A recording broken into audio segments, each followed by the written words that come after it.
오늘은 이제 이 10번 수도원 생활의 초기와 후기를 비교해 보는 그런 모습인 거죠. 처음에는 어때요? 처음엔 대부분 다 좋습니다. 다 좋은데 이것이 계속 유지되어지는 것이 정말 어려운 거죠. 특별히 우리 바리새인들도 어때요? 그러니까 처음에는요, 신앙에 대한 열심으로 하나님을 잘 섬기고 말씀을 잘 순종하기 위해서 바리새인들이 시작되었는데, 나중에 되어지면 잘 보셔야 돼요. 처음에는 뭐가 많아요? 자유가 많아요.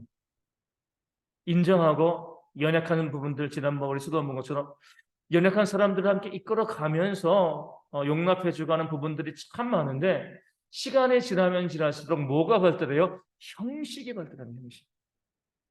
형식이 발달하고요. 그 형식에 따라 가지고 이 내용이 중요한 것이 아니라 그 형식을 잘 갖추면 선한 것이고, 형식을 잘 갖추지 않으면 문제가 있는 것이다. 이렇게 이제 이야기하는 그런 모습이 되어지는 거죠. 우리 예수님도 말씀하신 것처럼 안식일에 가장 중요한 것은 선을 행하는 거잖아요. 근데 유대인들 바리새인들은요, 안식일에 할 수 있는 것 없는 것. 지금도 뭐 캐나다나 미국에 있는 그런 유대인들은요, 주일날 불을 안 켭니다. 일하는 거니까. 어떤 규정과 형식을 가지고 거기에 우리가 있느냐 없느냐 이것을 가지고 판단하는 그런 모습들이 이 후기로 가면은 많이 발생하게 되어지는 겁니다. 이 수도원도 마찬가지였어요. 그러니까 처음에는 어때요? 처음에는 정말 자유롭게 정말 하나님을 향한 경건을 가지고 열심히, 또 내가 믿음 생활 잘해 나가는데 또 주변에 따라오지 못하는 부분들이 있으면 어때요? 그 사람들 위로하고 격려하면서 함께 가는 겁니다. 왜 그거밖에 못해? 이렇게 하는 것이 아니라 함께 가면서 그 수도원 공동체 자체를 경건과 사랑이 일치되어지는 그런 모습으로 만들어 갔는데, 시간이 지나면 지날수록 뭐가 사라져요? 사랑은 사라집니다. 그러니까 경건의 모양만을 계속해서 갖추고 이 만들게 되어지는 거죠. 그렇기 때문에 어때요? 우리 지금 카톨릭을 보면은요, 의식이 너무나 화려합니다. 뭐 입는 옷도 정말 다양해요. 어떤 때는 어떤 옷을 입어야 되고, 어떤 의식이고, 어떤 양식이고. 그러니까 의식, 우리 의례, 의전이라고 하는데, 여기에 정말 많이 애를 쓰고요. 거기에 대해서 문제가 없으면 문제가 없는 거예요. 칼빈이 비판하는 건 이겁니다. 신부들이요, 수녀들이 결혼하지 않아요. 그런 문제가 없는 거예요. 결혼하지 않은 신부와 수녀들이 음행을 하는 건 괜찮아요. 웃긴 거잖아요, 그렇죠? 독신이라는 형식을 갖추면 문제가 없는 거예요. 독신하면서 신부들이 또 수녀들이 또 남자 여자와 더불어서 음행을 해도요, 이건 넘어갈 수 있는 문제입니다. 용서해 줄 수 있는 거예요. 하지만 결혼하면 그거는요, 파문당하는 거죠. 이게 바로 형식주의자들의 모습이 되어지는 겁니다. 혹시 여러분들 우리 지난 연말에 있었던, 대구에서 있었던 신천지 10만 수료식 영상을 보신 적 있나요? 너무 길어서 제가 자세히 보진 못했지만 저도 이제 나름대로 이제 그 영상을 한번 관심 있게 봤습니다. 어떤 식으로 하는가? 그럼 뭐냐면요, 정말 거의 8만 명의 사람들이 똑같은 옷을 입고 있습니다.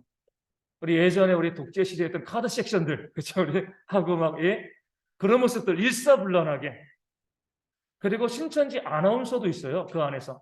아나운서를 만들고요. 그 여자분이 나와가지고, 뭐, 신천지 아나운서 타이틀이 그러더라고요.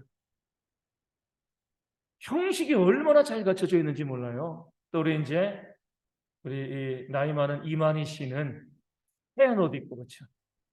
하얀 옷 입고. 모든 것을 보면 형식입니다, 형식. 여기에 정말 많은 에너지를 쏟는 거예요. 신앙의 자유보다는 그 형식에 대한 부분들. 어떻게 보면 여러분들, 저희 교회가 질서가 있는 교회예요, 질서가 없는 교회예요? 질서가 없는 교회입니다. 네. 근데 어제 이제 성구영신 예배 가운데 말씀드린 것처럼 우리가요, 생명력이 있고 질서가 없는 것이 교회다움입니다. 우리는 질서를 좋아하죠. 안정되니까, 그렇죠? 근데 안정되어졌으면 어때요? 교회는 생명력을 이미 잃은 겁니다. 그러니까 교회가 질서 없는 게 되게 좀, 어떤 분들 보시기에는 너무 교회가 왜 이런 모습 보인다 할지라도, 실질적으로 교회가 뭐 정말 형편없어서 질서 없는 거라고 하면 문제가 되지만, 교회가 교회다워지기 위해서 애쓰고 노력하는 그 가운데 우리의 질서가 없다라고 하면은요, 이런 부분들은 오히려 교회가 개혁되어져 가고 있는 과정이다라고 보는 그런 지혜들도 우리 가운데 있어야 됩니다. 우리가 갖고 있는 모든 것들이 이 모든 모습 가운데 우리 가운데 그 형식과 외양에 대한 우리 이것을 형식과 외양을 가지고서 그 신앙을 평가하는 모습들이 있으면은요, 잘못된 신앙, 이 바리새적인 신앙 가운데 우리가 가 있게 되어지는 겁니다. 우리 성도들이 믿음 생활, 신앙 생활 가운데 뭐예요? 자유를 누릴 수 있어요. 예전에 말씀드린 것처럼 어떤 교회는 박수 치면 정죄해요. 어떤 교회는 박수 안 치면 정죄합니다. 또 어떤 교회는 크게 기도하면요 정죄해요. 또 어떤 교회는요 작게 기도하면 또 정죄해요. 어떤 모습이 이건 잘못된 교회입니다. 그렇죠? 내 신앙의 자유를 가지고 부르짖기도 하고요. 또 한나처럼 신음하며 기도하기도 하는 거고요. 정말 그 감사 가운데 박수치기도 하고 또 일어나서서 찬양하기도 하고요. 그리고 또 내가 정말 조용히 내 몸을 또 절제하면서 찬양하고 하나님께 나아가기도 하고 이런 모든 모습들을 서로가 다 인정하고 받아주고 그래 다 그것이 괜찮아. 그러니까 모든 것이 자연스럽게 이루어지는 그때가 되어지면 이 교회가 성숙한 교회가 되어지는 겁니다. 우리는 이렇게 해야 돼. 우리는 이런 모습이 있어야 돼. 그러니까 유니폼이죠. 한 폼. 그런 모습으로 우리가 나아가는 거, 이것이 최고야. 이렇게 하다 보면은요, 마음에는 진실을 잃어버리고요, 형식에 얽매이는 그런 모습들이 우리 가운데 있게 되어집니다. 물론 기본적인 형식은 있어야죠. 우리가 부정할 수는 없습니다. 예배도 형식이고 순서가 있잖아요, 그렇죠? 하지만 그 가운데 우리가 최대한 자유를 누릴 수 있는 모습들을 저희가 만들어 가는 것, 그렇지 아니하고 형식을 가지고서 비난하고 정죄하는 그런 모습이 있으면은요, 그 교회는 무너질 수밖에 없습니다. 그래서 제가 말씀드리지만 이전에 했던 교회에서 주일 오후에 이제 찬양 예배를 드리고 찬양 예배 저희야 언제 아직까지 헌신하는 일꾼들이 적지만 또 교회 규모가 있으니까 찬양 예배 드리면 또 이제 이 악기도 있고요. 또 싱어들도 있잖아요. 그렇죠? 싱어들도 있는데 이 싱어 중에는 여자 집사님들 두 분이 계시는데 그분들은 이제 그 교회 나오신 지 얼마 안 되는 또 열심과 신앙이 있는 그런 집사님들이었어요. 집사님들이었는데 예배 전에 우리 찬양팀으로 찬양하고 난 다음에 교회에서 말들이 많은 거예요. 우리 집사님들이 여집사님들이 이제 찬양단 쓰면서 치마를 입으셨는데 무릎이 보이는 치마, 무릎이 약간 위에 있는 그런 치마를 입으신 거예요. 근데 교회에 이제 오래되신 분들이 저거는 경건하지 못하다 뭐하다 예배하고 찬양하는 사람들이 어떻게 저런 옷을 입고 와가지고 찬양을 하냐. 두 분들이 시험 들어가지고 교회를 떠나실 뻔한 거죠. 지금은 이제 그 교회 잘 섬기고 있지만 이것이 무슨 문제가 되어지는 교회가 어떤 형식 것들을 가지고 있는 거죠. 그리고 자기의 신앙이 있어가지고 이대로 가야지만 경건한 거예요. 그 마음에 있는 하나님을 찬양하는 마음과 신앙의 열정 이건 중요하지 않은 거예요. 어떤 옷을 입었는가, 그 옷이 단정한가 단정하지 않은가, 경건하지 않은가, 경건한가 그렇지 않은가 이것을 가지고요 모든 것을 판단하고 비난하고 정죄하고 그렇게 되어지다 보니까 교회가 어때요? 그런 교회들은 항상 뭐가 많냐면 정죄가 많습니다. 그러니까 비난이 많아질 수밖에 없는 거예요. 여러 다양한 모습들이 우리 가운데 있을 때 그런 모습들을 우리가 때로는 내 마음에 안 들 수 있습니다. 저도 그러잖아요. 그렇죠? 우리 성도님들 바라봤을 때 성도님들도 저 봤을 때 우리 목사님 이건 내가 봤을 때는 좀 내 마음에 안 들어 있는 것처럼 저도 성도님 봤을 때 어때요? 제 마음에 들지 않은 모습들이 있죠. 하지만 새수를 세대에 새 부대 붙는 건 뭐냐면 그런 것들을 교회가 품어줄 수 있느냐 우리가 제일 중요한 거예요. 내 마음에 안 든다고 내치고 계속 그렇게 하다 보면 교회는요 헌술, 생명력이 없는 그런 교회가 되어질 수밖에 없는 겁니다. 우리가 믿음 가운데에서 자꾸 외적인 부분들을 가지고 신앙이 좋니 나쁘니 믿음 생활 잘하니 못하니 이렇게 따지는 것이 아니라 자유와 사랑이라는 물론 진리 안에서 자유고 진리 안에서 사랑이죠. 그렇죠? 이런 관점을 가지고서 교회 가운데서 외적인 모습을 가지고 판단하고 평가하는 부분들을 우리가 금지해야죠. 지양해야죠. 그런 모습들이 우리 가운데 있어야 됩니다. 예전에도 말씀드린 것처럼 서울에 있는 교회에 있을 때 세례받는 우리 젊은 여자 청년들이 세례 받으러 미니스커트를 입고 온 거예요. 그러니까 이제 그 서울에 있는 교회는 저희 교회 보수적인 교단이잖아요. 저희 교단에 있는 그 이 자매들이, 이 기존 성도들이 난리가 난 겁니다. 그 자매들은요, 참 키도 크고 다 예쁘고 그런데 맨날 긴 치마들, 바지들 이렇게만 입고 다녔거든요. 그런 신앙생활을 하다가 세례 받으러 오는데 미니스커트를 입으니까 어때요? 이거는요, 교회가 난리가 난 겁니다. 그래서 저한테 목사님 어떻게 세례받는 사람들이 저렇게 짧은 치마를 입고 나가서 세례를 받을 수 있어? 이렇게 저에게 와가지고 막 항의를 하는 거죠. 제가 그 자매들에게 이야기했습니다. 세례를 받는다는 게 뭐냐? 기본적으로 이제 막 신앙생활을 시작하는 거 아니냐? 그렇잖아요, 그렇죠? 우리 다 세례 받았잖아요. 신앙생활 시작할 때 세례 받습니다. 아직 신앙이 연약한 거예요. 어린아이의 신앙이죠. 그런데 그 자매들이 우리가 마음은 모르지만 제가 세례 받는다고 해가지고 내가 정말 뭐 그런 마음이 있었는지 모르지만 하나님께 가장 예쁜 모습으로 보이기 위해서 내가 미니스커트를 입었다라고 하면 그게 무슨 문제가 되겠냐? 우린 신앙이 성숙하고 오래됐으니까 좀 옷을 그렇게 가려 입지만 그 친구들은 아직 신앙이 어린 친구들, 이제 세례받는 친구들 아니냐? 그 마음을 한번 물어보지 않고 어떤 마음으로 그 옷을 입고 왔는지 물어보지 않고 내가 봤을 때 저 복장은 안 돼. 아웃. 이러면 안 돼. 저러면 안 돼.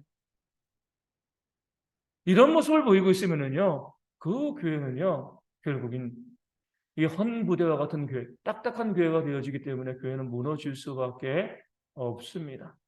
옳고 그름에 대한 분명한 우리 지혜가 있어야죠. 하지만 함부로 정죄하지 않는 그런 모습이 있을 때 교회가 건강하게 세워질 수 있게 되어질 줄로 믿습니다.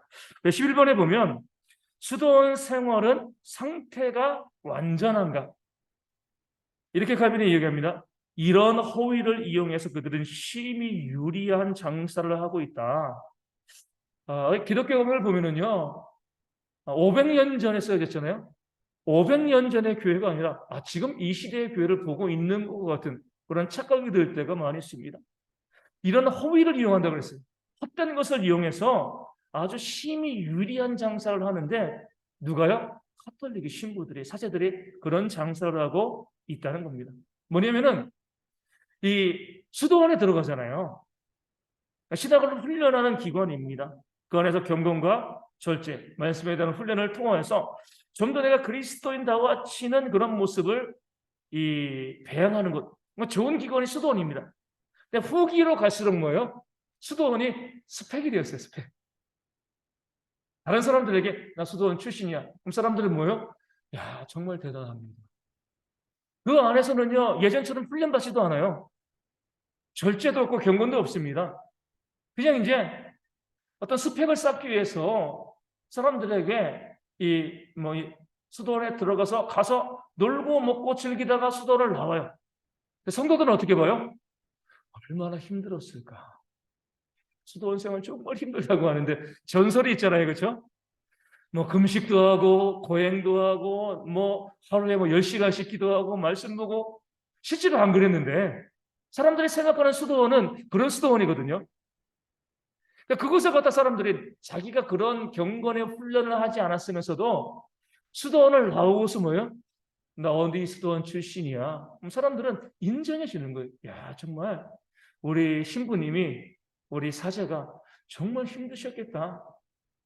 그 결혼도 하지 아니하고 모든 것을 절제하면서 이렇게 하나님의 일꾼이 되어지기 위해서 이렇게 애쓰고 수고하고 있으니까 마땅히 뭐예요? 우리 존경해야지. 후기로 갈수록 독신으로 지낸다는 것, 그러니까 수도원을 나왔다는 것 자체가요, 자기를 높이고요, 다른 사람을 지배하고 복종하는 그런 수단이 되었습니다. 그러니까 칼빈이요, 야, 정말 유리한 장사다. 그 수도원에 가가지고 고행하고 정말 말씀에 정진하고 이랬으면 괜찮습니다. 그래서 존경을 받으면 괜찮은데 실제로 그렇게 하지 않았거든요. 그렇게 하지 아니하면서 나중에 수도원 졸업이라고 수도원 나와가지고는 마치 그렇게 한 것처럼 그러니까 사람들은요, 무조건 떠받들어 주는 거예요.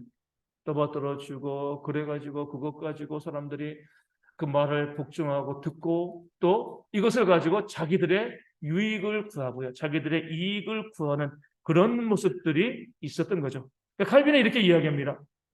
성경에 한 마디도 인정한 일이 없는 이런 제도, 수도원이죠. 이런 제도에 이렇게 큰 영예를 돌리며 하나님의 다른 모든 소명들은 하나님께서 친히 명령하셨을 뿐만 아니라 고귀한 칭호로 장식하셨음에도 불구하고 수도원 생활에 비해서 무가치하다고 하는 것을 어느 누가 용인할 수 있겠는가? 이렇게 이야기해요.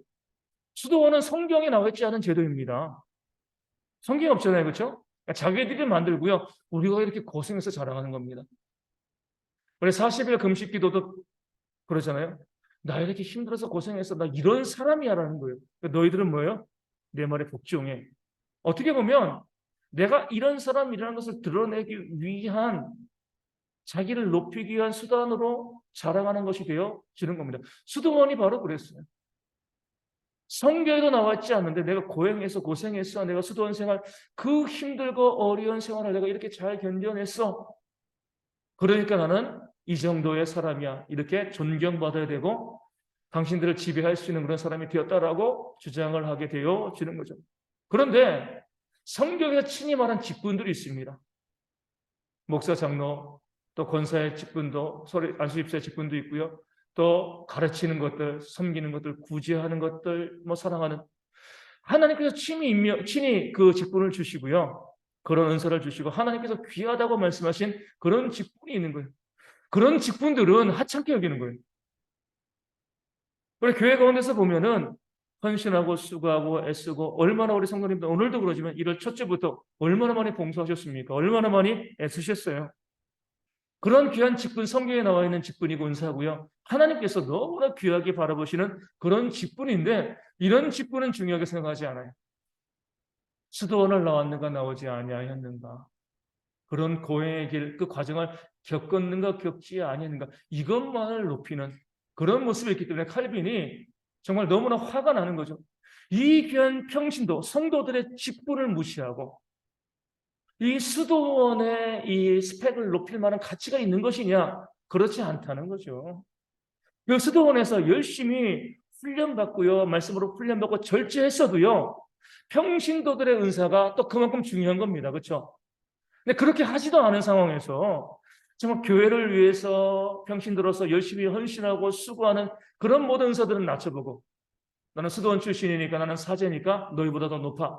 이렇게 이야기하는 것은요. 정말 허위이고 너무나 그들에게 손쉬운 장사, 이익을 많이 내는 그런 유리한 장사다. 칼빈이 비난하고 정죄하고 있는 거죠. 오늘도 마찬가지입니다. 저와 우리 두 분, 우리 전도사님 계시지만 신학교를 나왔잖아요. 그렇죠? 네. 수도를 나온다는 것 자체가 신학교를 나왔다. 이런 개념으로도 우리가 이해할 수가 있습니다. 그럼 성도님들은요. 이 목회자들이 정말 힘들고 어려운 그런 길을 걸어가시는구나. 우리가 이제 목회자가 되었다는 것만 가지고도 성도님들은 존경합니다. 존중해줘요. 그러니까 귀하고 아름다운 모습인데 솔직히 목회자들이요. 스스로 생각을 해봐야 돼요. 내가 이런 존중을 받을 만큼 내가 열심히 그런 경건의 훈련과 삶을 살아왔는가? 그런 내가 성도들의 인정과 존경을 받을 만한 모습이 있는 것인가 생각해 보셔야 되는 겁니다. 신학교 가면은요, 정말 예전의 신학교는 정말 그런 것 같아요. 얘기를 들어보면, 제가 다니던 그 이전에 1970년대, 이런 데 신학교죠. 그런 신학교에서는 뭐였어요? 목회자들이 산기도도 가고요.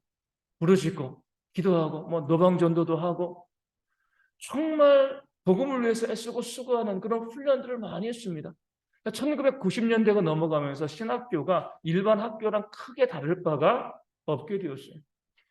과연 신학생들이 기도하는가? 산기도하고 부르짖고 기도하고 있는가? 신학생들이 그 한 영혼을 구원하기 위해서 목숨 걸고 나가서 복음을 증거하고 있는가? 그런 것이 없이 그냥 신학교를 나오는데 지금 여기 있는 우리 모든 어르신들은 뭐라고 생각해요? 우리 목회자가 되었다, 신학교가 갔다 그러면 옛날에 그 신학교를 생각을 하는 거예요. 야, 얼마나 힘드셨을까? 말씀을 배우고 훈련받고 경건과 절주의 그 삶을 살아가는데 얼마나 힘드셨을까? 지금도 그렇게 열심히 훈련받는 분들이 있죠. 정말 소명과 사명을 가지고요. 목숨 다해서 이 사명을 감당해서 애쓰는 그런 목회자들이 있습니다. 그런데 솔직히 그렇지 않은 분들이 조금 더 많습니다. 이게 사실이거든요. 그러면서도 내가 신학교 나왔어. 나 여기 출신이야. 신학을 공부했어. 나 이렇게 세상에 있는 모든 욕심과 이거 사도 바울처럼 다 배설물로 여기고 이렇게 목회하고 있어. 이렇게 말하는 것이 과연 진실인가 허위인가? 칼빈의 그 시대 비판했던 것을 우리가 바라볼 필요가 있는 겁니다. 또 우리가 칼빈이 이야기한 것처럼 그렇게 신학교를 나오고 공부를 했다는 것이 하나님의 교회에서 우리 성도님들이 헌신하고 수고하는 모든 은사보다 위에 있는가? 그렇지 않다는 겁니다. 우리의 모든 은사는요, 하나님께서 성경에서 인정해 주시고요, 영예로운 이름을 주신 은사들입니다. 성경에는 신학교가 없잖아요. 그렇죠? 수도원이 없는 것처럼 신학교도 없습니다. 사람들이 만든 제도이죠. 이 제도가 합리적이고 좋은 제도인 것은 인정하지만 성경에 나와 있는 하나님이 직접 말씀하시고 교회 가운데 부여해 주신 그런 은사를 완전히 바닥에 깔 정도로 이것이 높은 것인가? 그렇지 않다는 거예요. 목회자로서 소명받고요. 그 소명을 잘 감당하기 위해서 신학교를 간 겁니다. 그렇죠? 목회자로서 소명은 성경에 나와 있는 거예요. 그렇죠? 이것을 잘 감당하기 위해서 신학교를 간 것이라고 하면 우리 성도님 중에서 교회를 섬기고 사랑하고 또 내가 정말 이 음식에 하나님이 주신 은사가 있어가지고 이 음식으로 교회를 섬기고 봉사해야지. 그러면서 우리 성도님들이 음식을 배우는 모든 과정도 뭐예요? 신학교와 같다는 거예요. 하나님의 교회를 위해서 은사를 가지고 헌신하시고 수고하기 위해서 그런 기관에 가서 또 그런 훈련의 과정을 가지고서 내가 음식으로 뭐 청소로 교회 여러 가지 직분으로 또 사랑으로 가르치는 것으로 하는 모든 것들이요. 목회자가 그 가르치는 소명 때문에 신학교를 나온 것과 뭐가 다르겠냐는 거죠. 이게 바로 개혁적인 교회의 모습이 되어집니다. 우리가 보면 개혁적이지 않은 교회가 너무 많고 그러다 보니까 교회 내에서 은사에 대한 차별을 둘 때가 참 많이 있습니다. 카톨릭에서 시작되어진 거죠. 목사는 높고 성도는 낮고 말씀의 은사는 높은 것이고 또 성도들의 교회에서 헌신하는 은사는 좀 낮은 것이고 이 모든 것들은요 성경적이지 않습니다. 우리 모두가 헌신하고 수고하는 모든 것들은 어때요? 다 하나님 보시기에 동등한 거예요. 저는 목회를 하기 위해서 신학교를 나온 것이지 내가 신학교를 나왔기 때문에 성도들의 것을 자랑하거나 이것으로 권위를 내세울 수는 없습니다. 이게 바로 하나님께서 원하시는 은사와 직분의 모습이 되어 주는 겁니다. 문제는요, 목회자들이 그 당시 500년 전의 사제들처럼 자신들의 소명을 더 높이고요, 성도들의 소명을 하대하는 거예요. 무시하고 멸시하는 거죠. 그럴 때 성도들이 어떻게 해요? 이것이 잘못됐다라고 저항하나요? 그렇지 않죠. 목회자가 자기를 높이고요, 성도들을 좀 무시하고 멸시하고 그 직분을 하대하게 되어지면은요, 오히려 자기들에게 부과된 일들에 충성하면서 교회를 잘 섬깁니다. 우리 모두가 다 동등한 직분입니다. 목회자로서의 헌신과 우리 성도들의 헌신이 하나님 보시기에는 다 동등한 헌신입니다. 이렇게 이야기하면 그때는 순종하지 않는다는 거예요. 이게 참 우리가 인간이 갖고 있는 죄의 성이 되어지는 겁니다. 우리도 그러지만 나에게 잘해주는 사람에게 어떻게 해요? 잘해야죠. 바른 진리 가운데 잘해야죠. 저도 이제 군에서 보면 그게 너무나 분명한 거예요. 제가 이제 말씀드린 것처럼 군생활 뭐 여러 군데 막 복잡하게 하다가 마지막에 사단장 당번병 비서가 됐습니다. 비서가 되면은요, 그 근처에서 막 이 회사에서 막 여름에 회도 넣어주고요, 수박도 넣어주고, 그럼 다 제가 먹는 거죠. 그럼 전 나름대로 이제, 내가 믿는, 신앙은 없었지만, 내가 그리스도인이니까 뭔가 달라야겠지, 그런 마음을 가지고, 수박을 이제 큰 통 있잖아요. 수박을 갖다 주면, 우리 사단장은 한쪽 먹습니다. 그래가지고요, 나머지 제가 다 가져오는데, 저 혼자 먹을 수도 없잖아요. 그럼 이제 PX로 가가지고 사이다에 서와가지고 못하는 솜씨지만 화치를 만듭니다. 화실을 만들어가지고 이제 사단사령부에 있는 이 사무실마다 뭐 돌아다니면서 제 고참도 있고 제 쫄따구도 있잖아요. 여름에 수고한다고 그때는 에어컨도 없으니까 화실을 만들어서 제 돈 써가지고 가가지고 다 열심히 이제 그것을 나눠주면서 수고한다 애쓴다 이렇게 이제 제가 이제 하는 거죠. 그러면은 이제 어떤 결과가 오냐면 저랑 근무 교대할 때 제 쫄따구들이 늦게 오는 거예요. 제가 잘해주니까 만만해 보이는 거예요. 야, 고참, 사단장 우병장님, 아무것도 아니네. 물병장이네, 그냥. 잘해주면, 화채를 제가 갖다 주면서 뭐 1,000원, 2,000원 돈 받고 이제 이익 남게 파는 것도 아니고, 내 돈 들여가지고, 사이다 사가지고, 만들어가지고, 일일이 배달까지 다 해주는 겁니다. 배달료 안 받고요. 잘 먹고 그러면 되는데, 그렇게 잘해주면은 만만하게 보는 거죠.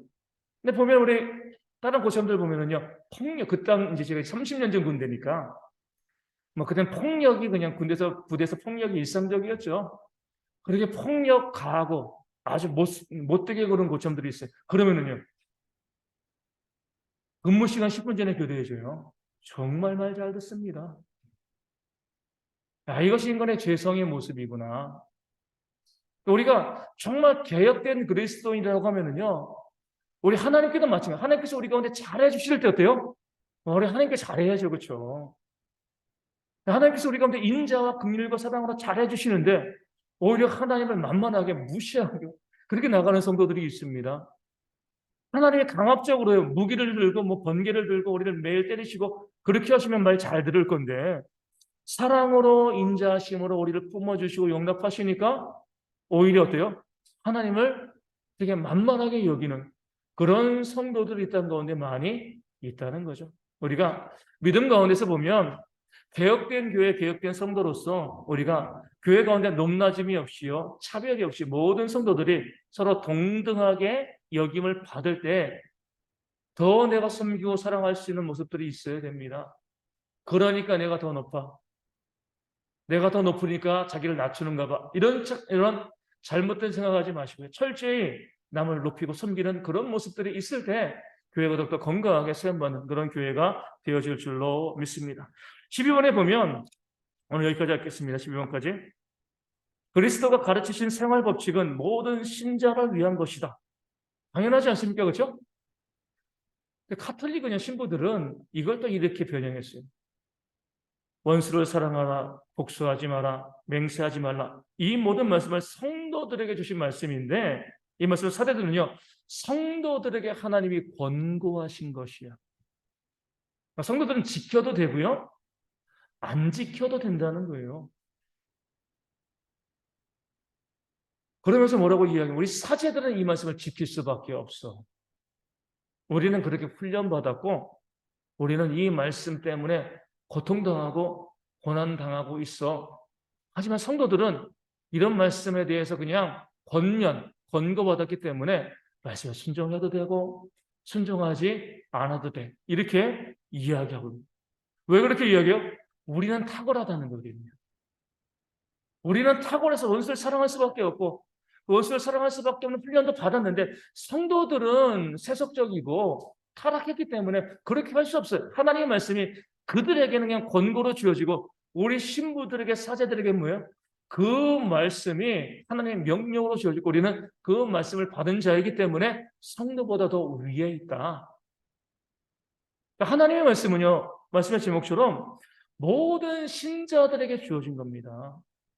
원수를 사랑하는 것은요, 저에게도 우리 성도님들에게 동일하게 준 명령이지, 난 목사니까 원수 사랑하고, 성도들은 그렇지 않으니까, 이 원수를 사랑하지 않아도 돼. 이런 식으로 말씀이 주어진 것이 아니죠. 그러면서 나는 목사이고 원수를 사랑하기 때문에 영적으로 여러 가지 많은 측면에서 성도보다 더 높아, 더 탁월해. 이렇게 주장하는 것이 카톨릭의 모습이 되어집니다. 하나님께서는요, 말씀을 모든 사람에게 주셨습니다. 목사 중에서도요, 원수를 사랑하는 자가 있고요, 그러지 못한 자가 있고, 우리 성도 중에서도 원수를 사랑하는 자가 있고요. 그렇지 못한 자가 있습니다. 모두에게 주셨는데 잘 순종하는 자가 있고 순종하지 못하는 자들이 있는 것이죠. 목회자들에게만 그 말씀이 주어졌고 목회자들은 그 말씀을 잘 지키고 목회자들은 그 말씀 가운데 고난받기 때문에 목회자들이 더 뛰어나다. 사제들이 더 높이 있다. 이렇게 판단하는 것은요. 하나님의 말씀을 가지고 장사하는 거죠. 성도들이 오히려 무엇을 원해요? 말씀을 잘 안 지키기를 원합니다. 순종을 잘 안 하기를 원해요. 그래야지만 내가 더 높아지니까. 자기도 순종 잘하지 못하면서 나는 신부니까 당연히 한다고 생각하는 겁니다. 난 사제니까 당연히 한다라고 생각을 하고 있는 거죠. 물론 이제 이런 것이 있어요.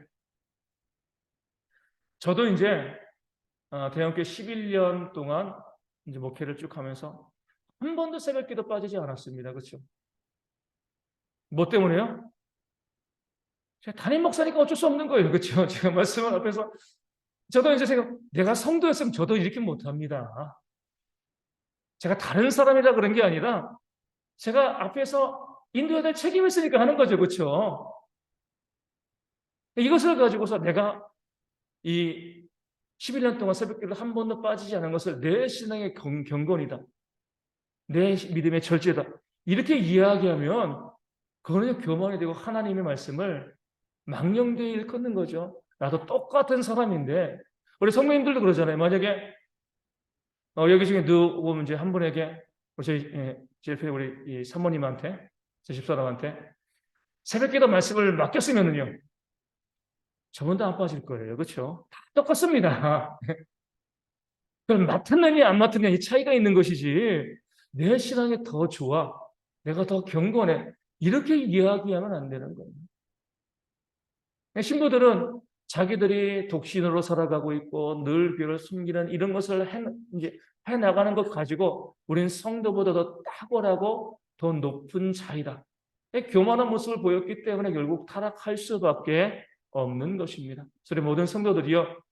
우리 모든 신앙의 생활에 그런 모습이 있을 때 우리가 내 신앙으로 다른 사람의 신앙을 판단하지 아니하고 또 인정하고 또 이해해 줄 수 있는 또 위로해 줄 수 있는 그런 모습들이 있을 때 교회가 더욱더 건강하고 또 바르게 세움받을 줄 믿고요.